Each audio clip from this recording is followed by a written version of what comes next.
یہ آج سے تقریباً 30 سال پہلے کا واقعہ ہے جو میرے ساتھ پیش آیا تھا۔ میں اپنی نوکری کے لیے سکر آیا تھا۔ یہاں میرے ماموں رہتے تھے، تو کچھ دن میں ان کے گھر ٹھہر گیا کہ جب تک کہیں اور میرا رہنے کا بندوبست نہیں ہو جاتا۔ ماموں جان کے گھر میں کئی سالوں کے بعد آیا تھا۔ بچپن میں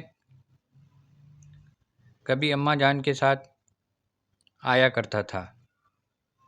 ابھی کچھ دن ہی گزرے تھے، نئی نوکری تھی، میں اس میں الجھا ہوا تھا۔ ایک رات میں دیر سے گھر لوٹا، کھانا کھا کر میں اپنے کمرے کی جانب بڑھا تو مجھے ایسا محسوس ہوا کوئی اوپر کی جانب گیا ہو۔ میرا کمرہ زینے کے سامنے تھا اور اوپر ایک کمرہ تھا جو بند پڑا تھا۔ ماموں نے مجھے پہلے ہی دن وہاں جانے سے منع کیا تھا۔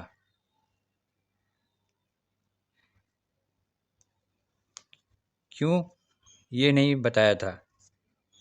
میں نے بھی زیادہ نہ پوچھا، مگر اس وقت کون گیا ہوگا وہاں، یہ سوچ کر میں اوپر چلا گیا۔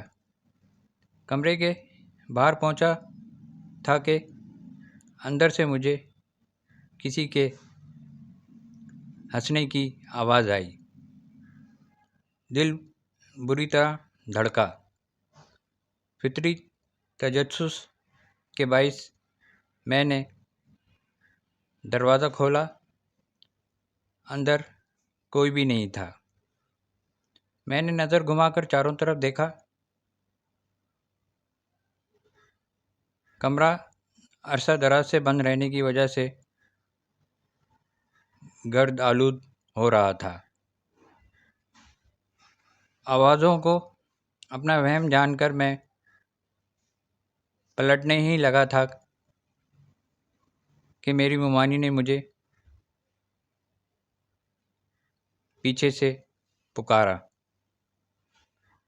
میں نے چونک کر دیکھا تو مجھے حیرت بھی ہوئی کہ وہ کبھی سیڑھیاں نہیں چڑھتی تھیں، پھر اوپر، مگر انہوں نے کہا کہ مجھے اوپر آتے دیکھا تو میرے پیچھے چلی آئیں۔ مجھ سے پوچھا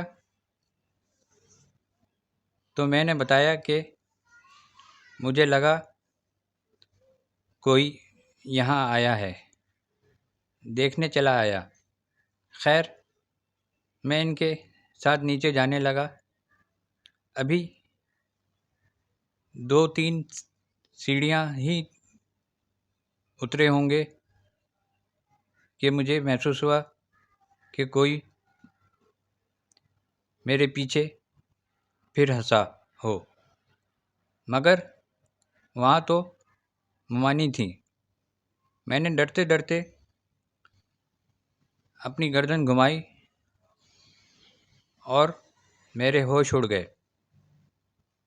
میرے پیچھے ممانی کے بجائے ایک جھلسے ہوئے چہرے والی لڑکی کھڑی تھی، جس کی آنکھیں سرخ تھیں۔ خوف سے میں سیڑھیوں سے نیچے گر پڑا۔ وہ آہستہ آہستہ میرے پاس آ رہی تھی۔ میری آواز حلق میں ہی رہ گئی تھی۔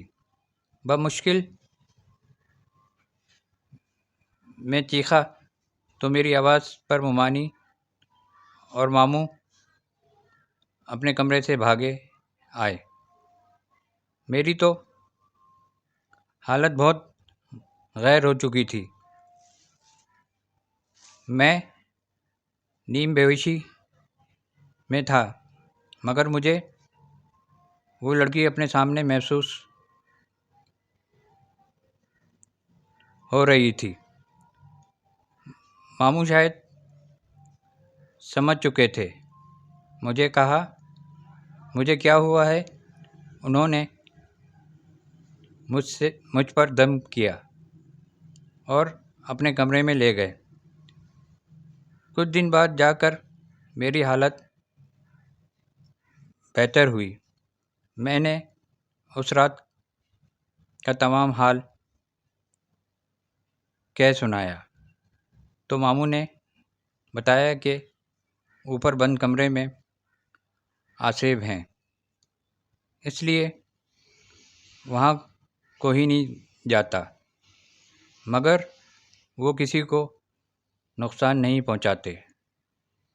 تم نے شاید وہ دروازہ کھولا ہوگا، اس لیے تمہارے ساتھ ایسا ہوا۔ اس کے بعد میں جتنا وقت بھی ان کے گھر رہا، کبھی زینے کے پاس بھی کھڑا نہیں ہوا۔